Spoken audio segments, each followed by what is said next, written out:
pars en Tunisie pour les fêtes de Noël en famille. Par personne, on est à 700 € dans un club all inclusive, donc c'est-à-dire qu'on a boisson à volonté, nourriture à volonté, avion. Alors nourriture et boisson, on revient avec 40 kilos en plus. Hein. Finalement, la Tunisie, ça vous coûte presque moins cher que de rester chez vous, quoi.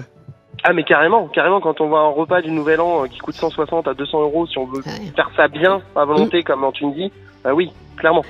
هذا اللي تسمعوا فيه سائح فرنسي قالك باش يجي العطلة فان داني يعديها في تونس ب 700 €.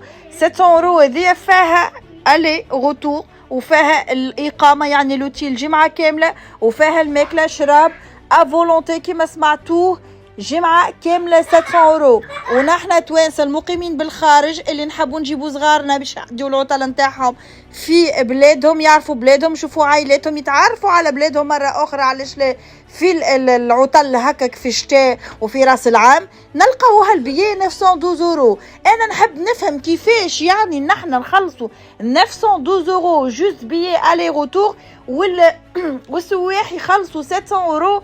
معناها بالوتيل بالإقامة بالبيي بالترانسبور من الكار من المطار للنزل 700 € بركة. كيفاش ما فهمونا نحب نفهم أنا كيفاش فول يعني بركة 912 €. وهذا كما تشوفوا فيه دو 24 ديسمبر au 4 جانفيي يعني جمعة من زمان 912 € جوست الفول بركة.